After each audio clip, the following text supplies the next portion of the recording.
The broadcast is live. Okay. Hello, everyone. My name is Nikki Collins Geigert, and I'm going to be the moderator. Today we have Caroleann Rice with us, and Hi, she's everyone. going to be talking about her book, Solomon Snail Goes to the Beach. And just a little bit about myself. I started out as a teacher. I've had a lot of different careers, if you will. I was a teacher. I was a gymnastics school owner, coach. I was an instructor for USA Gymnastics, and I met a lot of gymnastics Olympians, and I even had one myself. I had her as a small child, and she went on. Tracy Talavera went on to the 80 and 84 Olympics. I was an international education consultant, but behind everything, I was always a photographer. And as a photographer, I resigned from everything else eventually, and then started including my photography. My photography tells stories, and so I have several of my books with me. The first one is Girls Greek Odyssey, and if you see the pictures on the front, those are all part of my photography.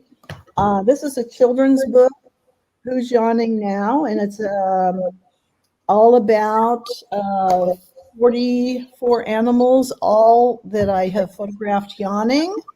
I have Family Trip to Magical Madagascar. And these storybooks are all about a teenager's journey, international journey to new places, and the things they did and the things they saw and those kinds of things. And then I have Read, Move, Learn, which was actually my second published book.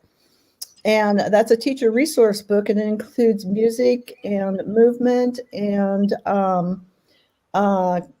concepts about how to teach children early literacy. So I would first of all like to let everyone know that ReadersMagnet is putting on this Festival of Storytelling, and we want to thank them. And we appreciate all of the things that they're doing for writers, and this is a major breakthrough to really celebrate writers rather than the publishing house. And we want to welcome all of you in the audience. And the second half, we have 1 hour to present what Caroleann is going to be talking about today. And we have a chat box, so if you have any questions, we will be able to respond to all of your questions in the second part of the hour. So definitely, we want to know what you're thinking and all of those things. So again, welcome, Marianne Rice, and could you start by showing your book that we're going to be talking about today? Sure. I would first like to welcome everyone to my home and to join me in a cup of tea. Tea is something that I find very relaxing and enjoyable. So I say, come join me, and we can speak, and I can explain to you just exactly about the books. And my first book was The Song of Solomon the Snail, and which is a story about Ladybug Dot and meeting up with the Solomon the Snail. And the second book is the Ladybug and the Bully Frog. And that was written for children and also adults in having to have the courage to step up to a bully. And the third book, which I had written, is Solomon the Snail Goes to the Beach. So these were fun books, and I so enjoyed writing them and having to, talk about the third book. I think we're talking about the third book here. Is that correct? Yes, the Solomon Snail Goes to the Beach. Yes. So, in talking about what the book is about, it was written because I have a niece who is a chef, and her husband is a chef. They live in Florida. And it came to me to write about what it's like to be in Florida and to enjoy, but it was supposed to be, more or less a fun kind of book. And, but what came from it that I just, had no idea as you start writing something, it comes from a deeper part of yourself, somewhere wonderful inside of yourself, in your spirit, in your soul. And it comes out on the paper, and you come to see what, and I could speak from my standpoint, what God is doing in my life, and so far for children and adults as well. But, it came about with thinking about this pelican who was a quiet sort of person. And I call them people because to me, they represent the people in my life.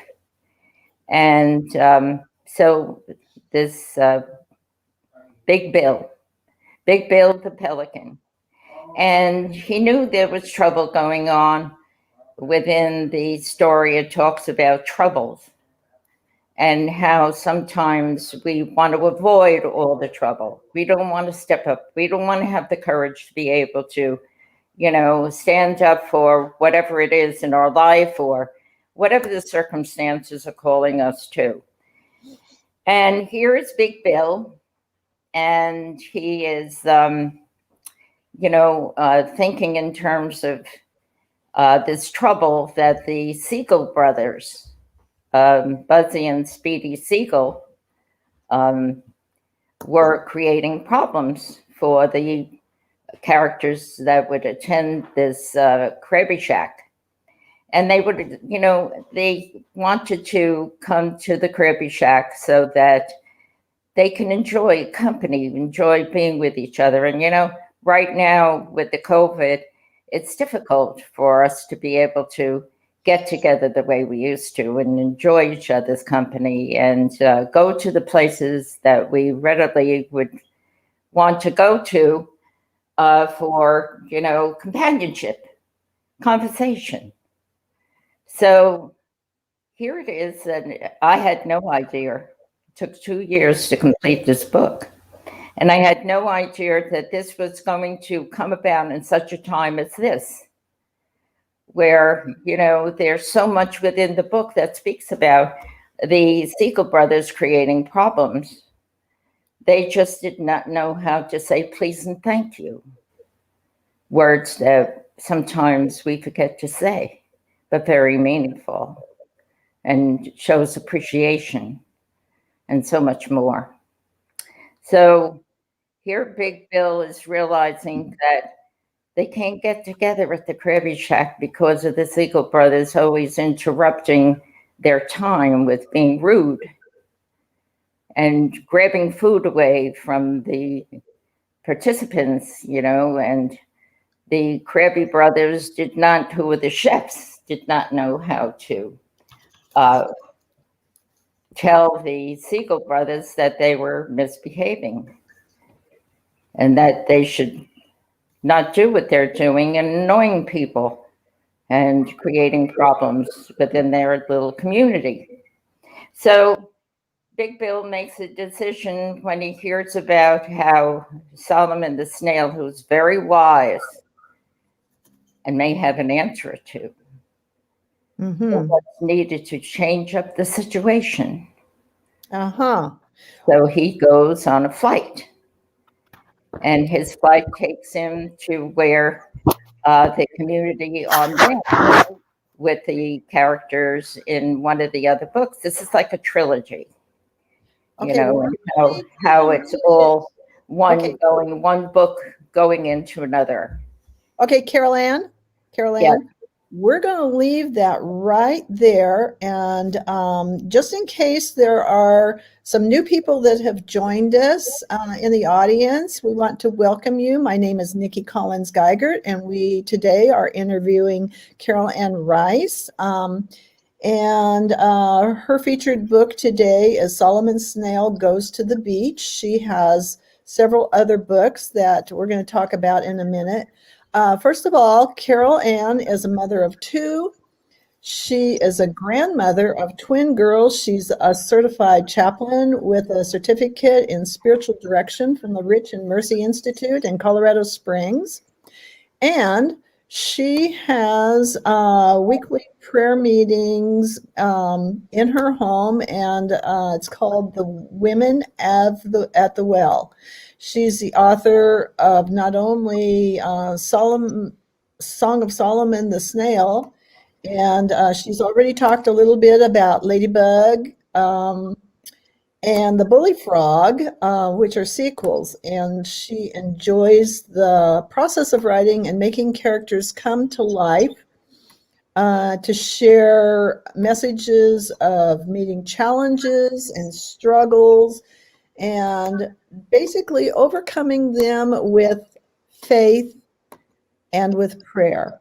And I'd like to jump right in to some of our questions today, Caroleann. Sure. What inspired you to start writing, and how long have you been writing? Well, in all actuality, I started writing when I was 68. So I am now 76. So through these years from being 68 and not knowing that my life was going to take on this new adventure, it's very challenging.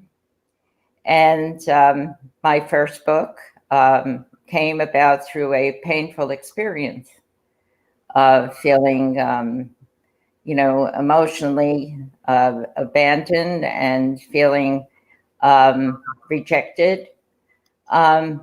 It was an awful experience at the time. And so when I was going through this emotional experience, sometimes a gift would emerge. That was not the only emotional experience I had in my life. When I was 33, my husband was killed in the line of duty, New York City Fire Department. He died a hero. And it was a turn in my life that one never sees, one never anticipates ever having to go through an experience like that. But my husband died with 5 other men. And at the last minute of his life, fighting the fire on a building and on a roof, he went over to his friend. It was summertime. It was August 2nd of 1978. And he went to his friend on the roof and he said, with all the heat and the flames coming up from the roof, why don't you take a break? Why don't you go to the parapet wall and I'll take over for you? And when that happened, that precise moment, the roof collapsed. His friend hung on for dear life on the parapet wall and my husband perished. And so through that time and experiencing a lot of pain and a lot of awful experience, especially for my children, they were 8 and 4 years old when their dad was killed. And all the struggles that you have to go through in life, being a widow, young, first of all, you say, what am I supposed to do as a widow at the age of 33? And so understanding about emotional pain and how that transforms your life and it transformed mine. And I had to find myself again. It was no longer Mrs. Rice or Georgie Rice's wife. My husband and I were best friends. And so you have to find out who now is this person that they are calling Caroleann. So now what you have done is kind of incorporated some of this emotional pain and those kinds of things into your subject matter of your book and how to deal with these issues. How have you incorporated those kinds of subjects into your book? Well, in actuality, in rethinking your past and how that came about to begin the writing, I guess I was always writing. But, you never think of yourself as an author.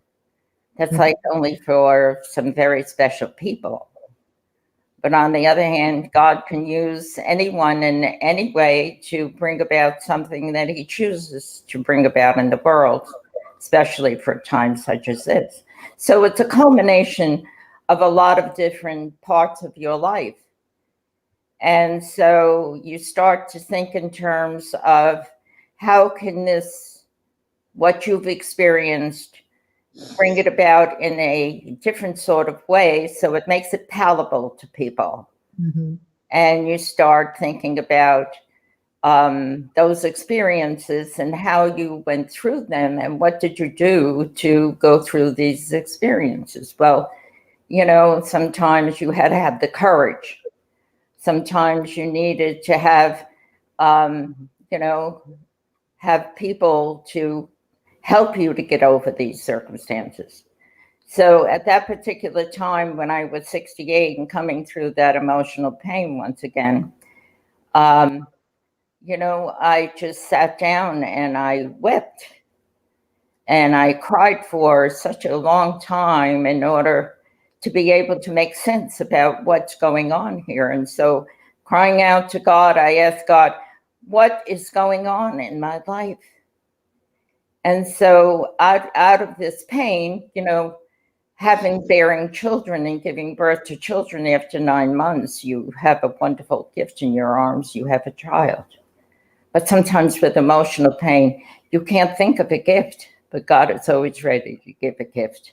Mm-hmm. And what he did was give me a gift, which I believe it's always in you, but it takes a certain circumstance, a certain something in your life to bring that about. Right. Okay. So on that note, you have some very interesting characters in your book. So can you tell us about why you chose certain characters such as a snail and a ladybug?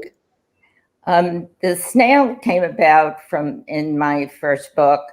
It was the way God spoke to me in terms of what was a gift to me as a child with my grandfather. He played a major role in my life when I was 4 and 5 years old. And on Fridays, going back, I lived in Manhattan at the time. And so, you didn't have the stores to go to readily, do your shopping, food shopping. There was really no Stop and Shop stores or any of those major food stores. You had to go day to day. So he took me to First Avenue in Manhattan, and he would take me to push carts, and we'd buy the fish for Friday. And he would tell me, pick out a snail. God had me remember this. And it was a joyful time. And so I started writing about the snail and how that snail played a major role in the summers as a child, and I would keep that snail as a pet. But my middle brother, I'm one of 5 children, would take the snail out of the bowl my mom gave me to house my pet. And he would take it out and allow the snail to crawl down the building and crawl wherever. And my grandfather would come every day to help my mother. And I would cry to my grandfather, and he'd say, "Don't worry, we'll go on Friday to get a new pet." So it was a fun time, and I started remembering the snail. And with that, God reminded me of King Solomon, how wise he was in the Bible, and how he, with his wisdom, would do some wonderful things. So I started thinking in terms of the snail being very wise. And before you know it, I started writing, and it was such an incredible experience for me because I wrote my first book in one day. I just sat and continuously wrote. And it came about where Solomon Snail, because he's so wise, sang a song, and he would go on his way, and he would hear the mighty, wondrous voice of love, and God was speaking to me with love. Love is what we need, and love came about. So what advice would you give to a new author, someone that's just starting out, and they're just kind of thinking about maybe writing? And is that what you did, with your stories? Did you kind of think about it first, or did it just come as an urge that you had to put these stories down?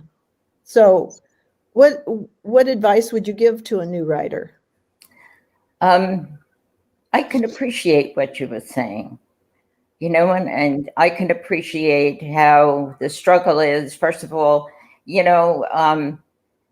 there's a fear attached to that, because for me, it was where I thought, well, how could this be? Who's going to read this, and where do I go with this, and what do I do with this? But in essence, God was telling me, you conduct every week on a Wednesday night for 16 years in your home, a group of 9 women. We are the women of the well. And I would encourage these women to write. Started writing, having a journal. Mm-hmm. And when you start writing, having this journal, keep track of your thoughts, keep track of your fears, your wants, your desires. And, you can write and put your thoughts down on the paper. I have journals that I have written from 1989 about some of my experiences. But I would always write to the mighty, wondrous voice of love, because God is love. That's all he is. That's all he can do. There's a misconception about who God is in our life. God loves so deep and so much and wants so much for us. So I encourage these women to write. We all have a writer in us. We all have a story in us. We all have a meaning and a purpose. There is always something within us that we can recall. The good, the bad, whatever that is, write about it. Write from a heartfelt place. And so I encourage these women to write. Even though with the COVID, we get together by phone. Some of the ladies can't really afford to have a computer, but now they have to because of the children. It was a struggle for them to get a computer for their children, to have them homeschooled while this COVID was going on. But I still encourage them. And if you are a author, a new author, someone who really has this desire in your heart, push past the fear. Push past whatever that is that may be telling you in a negative way. Oh, don't write that. Who's going to listen? Who's going to push past that? Just write your thoughts. Put them down, whatever they are. And you'll see what's going to emerge from that, because it's amazing. These women are all writing such beautiful things. And now, I'm encouraging them to step out and, encouraging them to find a publisher. Mm-hmm. well as what I did. I mean, it was incredible what happened to me when I wrote that first book. A friend of mine, God will always send you someone. He will always send you a person. He will always send a message. That's love. That's what he does. That's all he can do. Thank you for sharing that. And for those of you that might be just now tuning in, we are live on the Festival of Storytellers. My name is Nikki Collins Geigert, and we are interviewing Caroleann Rice, and she's telling us about her books that she has written. Solomon Snail Goes to the Beach is her featured book of the week. Would you hold that book up again, please, Caroleann? The Solomon Snail Goes to the Beach. Yes, and Okay. some of the others. Yeah, That one. Solomon the Snail Goes to the Beach. Right. And would you hold up your other books too? Sure. The Ladybug and the Bully Frog. And I do want to tell you that I had the best illustrator. I mean, Charles Burton is a gift from God in my life. The man is totally incredible. He is so willing to want to help you to bring out the best. And he's patient and he's kind. And this is the Song of Solomon the Snail, the very first book that I wrote. Oh, very good. Very good. So, I have to speak about Charles then because of his great undertaking to want to work with my son and I. And we developed a relationship. We're friends now. You know, it's wonderful how God has worked even through that. This whole first book is the most amazing book. You can't even imagine. Step out. I encourage everyone, step out. And, you know, if God can do this for me, what can he do for you? You know, this is what he wants to do. But even to finding a publisher, my friend Susan from the prayer group, she encouraged me through the church that I was attending, Smithtown Gospel Tabernacle Church, that they were having a first time. Now, listen to how this all works. They were having a first time book fair. This was a first time endeavor that these people were trying to bring about. And she encouraged me to go, you know, to go to the book fair. And they're going to have a publishing company attend, which they never had before. So I decided, okay, fine. I mean, what I thought to myself, oh, I'll just bring the manuscript and, you know, and what are they going to think? They'll tell me, nice job, pat you on the head and send you on your way. And I was kind of looking, to be truthful, I was kind of like hoping that would happen because it's scary. Mm-hmm. You know, like Solomon Snail says, I got to be careful. It's scary. I got to watch out for ditches and potholes. So I went and I started to go with the adventure.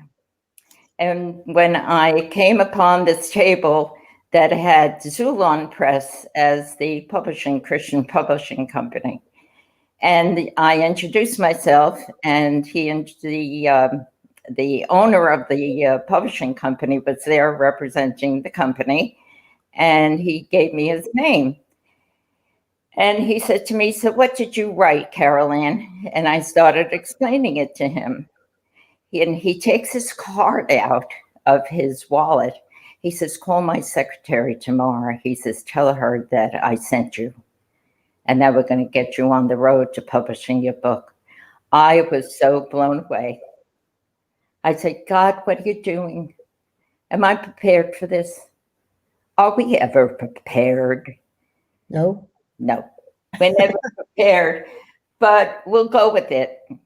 And so that's what faith is all about, right? Yes, absolutely. Absolutely. So faith in God, because I kept saying, God, what are you doing to me? What are you doing? You're stretching me again. I don't know if I could be stretched anymore. I'm 68 years old. I don't want to be stretched. Don't stretch me, you know. But God's plan for us is totally, totally different than what we could ever imagine. That's right. Okay, so now that you've said all that, at any time have you ever experienced writer's block? Yes, I did. And that came about, I have to say, with book number 3. Uh-huh. Okay. What happened? This was such a struggle for me because I felt like I was just at a point where, you know, you say, okay, the first 2 books went well. And, you know, I had, before COVID, that you could go for book signings and the bookstores would be open. And I had several book signings from friends that I know who own bookstores. And they were gracious and kind to welcome me into their shop and had wonderful book signings for the first 2 books. But the 3rd book kind of like put a hold on me. I was feeling as though I didn't know where I was going with the story. I felt like, God, what are you trying to tell me here? And there was a point at which I had to change something up. And so sometimes when you come to the glitch in that, you know, pothole, that ditch in the road, it doesn't mean that what God started in you, he's not going to see it to completion because here it is. You know, it's just that something needs to change up. There was a change going on in me. There was a change of thinking. Okay. There was a change in how I was viewing one of the characters in the story. Was it negative or positive? It was trying to utilize in the book of Joshua in the Bible, God speaks about how Joshua was having trouble with Gideon. And Gideon was a scaredy cat. Gideon, he would jump into the oat barrel. He would hide in places. He would do all sorts of things. Coming to read that chapter, coming to see, you know, how that affected me. Because sometimes I was called to do some very courageous things, and I'd back down. See, you lose faith. You know, the faith, you need a stronger faith for having to step up and, you know, be that courageous person. Right. So, so then how did you move beyond that block that was holding you? I kept praying and I kept asking God, you know, what is it that he wants me to look at? What am I supposed to see in this? You know, what is the character supposed to say? And eventually, God let me know to read Gideon again and to understand that I needed to put the character in the story that represented Gideon, which is Scaredy Stan. But who is Scaredy Stan? Well, he's the one that hides in the shell. He's one of the crabs that, you know, takes up somebody else's house and lives in somebody else's house. Okay. Never really makes the commitment to stay where he is, because some of these crabs, you know, that release the house and find another shell to go and occupy. And so he would always go and hide. So God had me investigate these crabs and how they would always hide in the shell. Somebody else's, some other crab that left the shell. And so Scaredy Sam would go hide in that shell. He never wanted to be called on. He never wanted to be seen. How many children don't want to be seen in school? I was one of them. Don't look at me.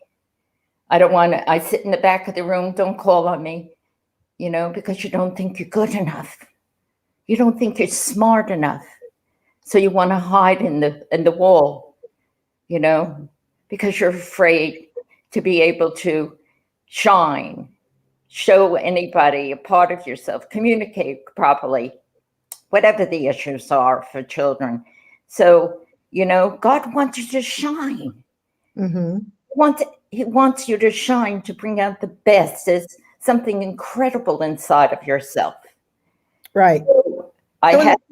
So in the process, then. Stan, I called him Scaredy Stan. Oh. Okay. So and I knew someone like him once.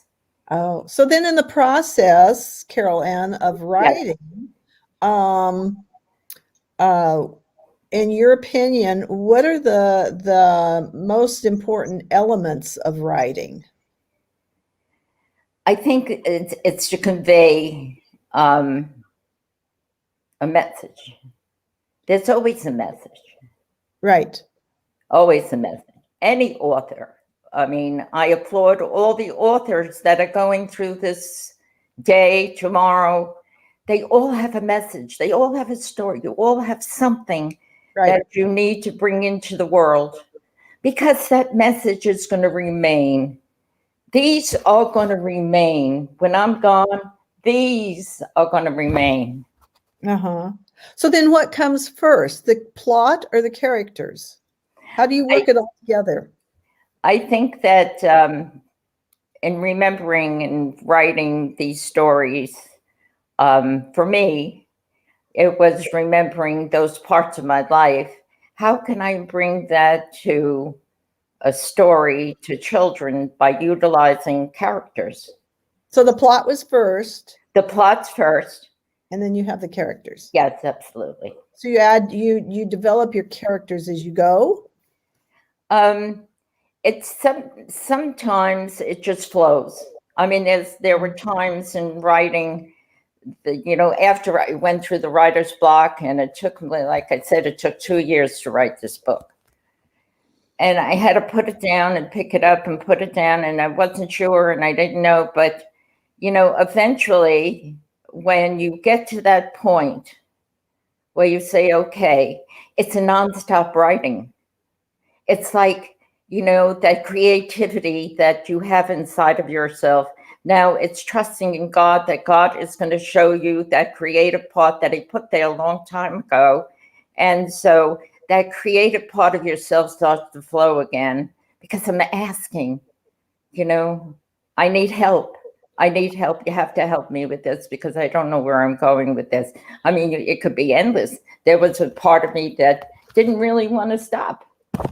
I had to come to a conclusion that, okay, it's got to have a great ending. Yeah. It all comes together where, the Siegel brothers, who were creating Havoc, also wanted to be a part of the group, but sometimes we don't know how to join in. Right. We don't know how to fit in. We think we have to do something incredible or act foolishly, being annoying, or to be a bully or whatever. To look at me, Mm-hmm. That's not going to help you. So I had to come to a conclusion. And when I did, it started to flow. I started to write again. And I didn't put is this good enough? Is this right? Or whatever. It's coming from a part of yourself that when you look at, sometimes you go, oh my goodness, did I write that? Yeah. But if I had my son come up here, my son would tell you that it took me a long time to accept being an author. Uh-huh. So I have to ask you, in your stories, when you're writing children's picture book stories, yes. There's the magic number of 32 pages. Yes. So did you stick within that framework? Are your books within that 32 page limit or close to it? Well, I think that the third book, had a lot more to it in content.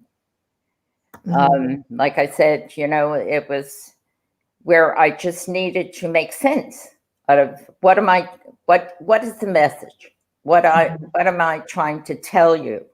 What am I, Well, the third book is actually little children can't read it as well as what the adult can read. Right. So it's the adult reading the book to the child, and older children can read it. But even then, there's going to be questions for them. So I have these questions that are in the back of the book for the reader and for the child, if the child is older, to be able to answer it. They're not very difficult, but it's just to reflect. Yes. Yeah, that's good. Okay. And then how did you come up with the titles to your book? Well, that in itself, I think after working with Charles, and my son played a major role in, my son Kevin is my staunch supporter. And, he's the encourager. When I said, oh, I don't know about this, he'd say, Mom, come on, you can do this. You can do this. Because my son is a writer. Oh. Okay. And so, he understands who did God put in my life, but my children, who can have a greater understanding of constantly being challenged. And, Kevin being a writer, he understands when you have a roadblock, and you need to get over that. But the titles were actually, they came about when I started thinking about, in the Bible, the Song of Solomon, and how God speaks in that Song of Solomon in the Bible. God is love. So the Song of Solomon, if you read the story, which I encourage the women of the well here to read, because what God is saying in that through Solomon and his love for the woman that he is enamored by, and how much he wants to convey that love. Well, God wants to convey that to us. We are his children.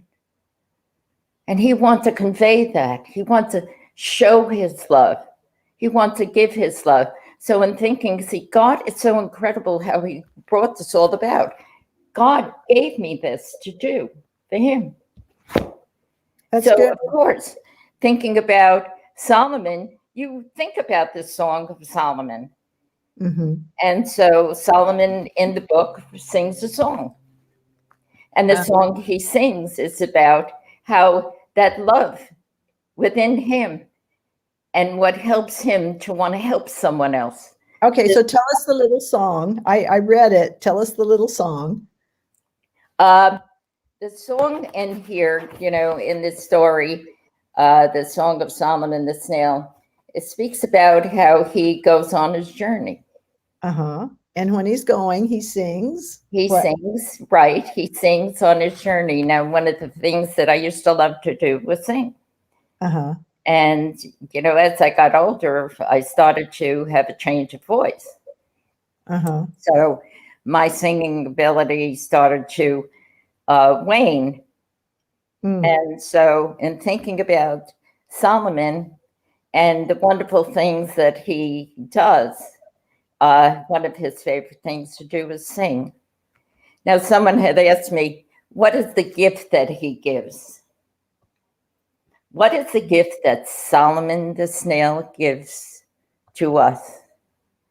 It's the gift of knowing that no matter what, no matter whatever happens, there is love that's always with you. God never leaves you. He never abandons you. He never gives up on you. He never gave up on me, even in my worst times. He never gave up on me. But it was a song that would help me to get over those times.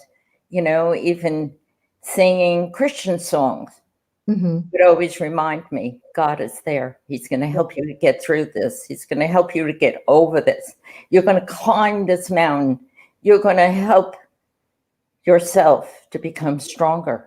Instead of fearing, be afraid. Yeah. Okay, we're at a point now where we'd like to invite the audience to ask questions. And we have one question from the audience. Caroleann, what inspired you to use Ladybug as the protagonist for your book? I'm sorry, say that again. What inspired you to use Ladybug as the protagonist for the book? Okay. Ladybug is a very small creature. Mm-hmm. But that ladybug and what God can do with something small, God can take anything and turn it into a miracle. God can take the smallest thing, like a ladybug. That is me. Mm-hmm.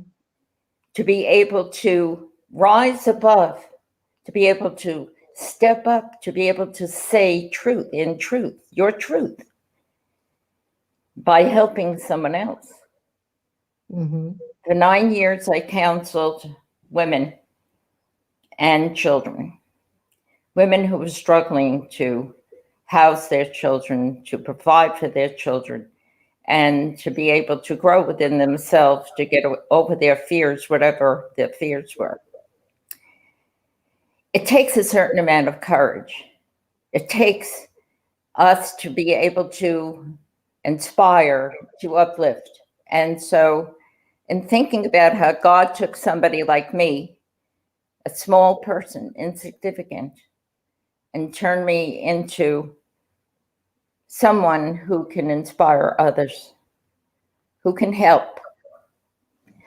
That ladybug is me. And so, in thinking about what she does, it also reminded me of Esther in the Bible, how Esther was called to save her people, Mm-hmm. and how she had to step up and she had to go to the king, even though she knew that she could have her head chopped off. Mm-hmm. There were many times that I went into various parts of Long Island where the communities were a tough place to walk and be. There were so many times in those places that other people wouldn't go and they wouldn't talk to someone. I was called to go. And being a chaplain, I've been in jail so many times. And being a chaplain, I was called to go in hospitals and hold on to someone who was dying and give them a place to be able to be held and loved into the next life. I was called to go to the morgue and open a body bag and take a child that still had all kinds of machinery attached to it and help the mom go in there to receive her child. Mm. It's not a normal existence. God took me from the place of first becoming a widow and brought me to the place where I am today. So I am she, insignificant. Very cool. Okay, we have another one from Eileen who says, very proud of you, my warrior sister. Yes. And from an audience, did the ladybug in poem inspire you? Yes. Okay. So the question is, I'm sorry, I didn't catch it. There's a poem called Ladybug, Ladybug. Was that part of your inspiration? But probably not, since your inspiration came from elsewhere, right? My inspiration for Ladybug came from, the fact that I always had enjoyed, seeing a ladybug in the house, and I would tell my children, not to destroy whatever God created, because there's a reason, there's a message. Ladybug, ladybug, fly away home. Your house is on fire. That's right. Ladybug, ladybug, fly away. Your house is on fire and you need to save your children. Right. Okay, here's another one. The outfit made my day. Such a cute author for a cute story. Yes. Okay, from Paul. I love you, Aunt Carol. So proud of you. Wow. I love him too. He's my godson. Oh. I have 12 godchildren. 12. Very cool. Okay, and then here's the last one from the audience. It's Yes. the Ladybug outfit for me. Your bright personality truly resonates with us. Thank you. Oh, how wonderful. Well, I appreciate that so much. And I appreciate this day. I mean, I never thought in my wildest dreams that I would be doing this. And I appreciate you, Nick. Thank you so much for, encouraging me with your questions and helping to bring a part of myself out. Okay, so Maybe I help somebody out there that needs encouragement as there well. you go. There you go. And thank you for the opportunity to be your moderator. Thank Uh, you. we have about 9 more minutes. If there's anything else that you want to add, you're welcome to do that. Again, my name is Nikki Collins Geigert, and I've been interviewing Caroleann Rice. And she's had some very interesting things to say about not only herself, but her books.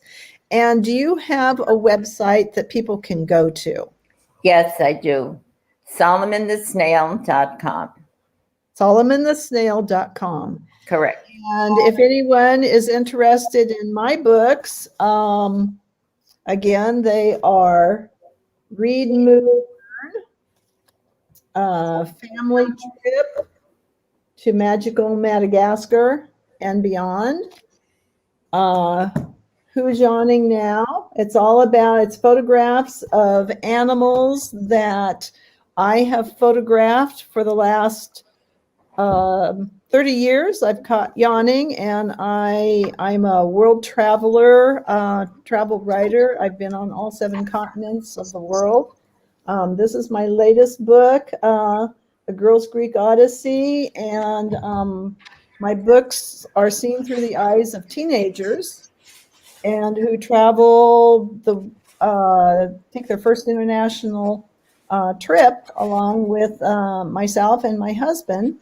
And my books are on nikkigeigertbooks.com. Oh, that's so wonderful. I have to look forward to looking at your books as well. And I so appreciate you helping me out here by, your questioning and your kindness and your gracious ways. I'm thankful. But I do have one thing I would like to say. Yes. Before we end, and yes. that is my intention, basically, for accepting this time to speak about the books, is if anyone wishes to make a donation to Shriners Children's Hospital in Florida, I would be ever so grateful to send you a signed copy of my book. The reason why I have this great desire in my heart for helping the children in Shriners Hospital in Florida is because the children are so challenged. They are, some of them, born without limbs, and their parents struggle to find a place where they can bring these children with these unusual needs. And there are several children in the hospital that have osteogenesis imperfecta, which I was born with that. And what that means is these children are born sometimes with every bone in their body broken when they come in the world. And they struggle in the world with having to deal with these problems of not growing in the way that they need to grow. But I was blessed by God not to have the severity of osteogenesis imperfecta. So that's a great, hospital that I just took such a love for, and these children. And so if you make a donation, please email me with your address, and I will send you a signed copy of my book. And your email is? My email is my name, Caroleann Rice, CaroleannRice @ AOL.com. It's my full name. So that's pretty much of what I wanted to say, and hopefully I can accommodate whoever wishes to want to accommodate Shriners Hospital for Children. Okay. Thank you, Caroleann Rice. And again, I'm Nikki Collins-Geigert, and I think that, since we have no more questions from the audience, we're done. Okay, well, thank you so much, and God bless you abundantly, and it was a pleasure. It You was. have a very blessed day. Thank you so much. Take care, and we're leaving the studio now. Bye, Okay, Caroleann. bye. Bye.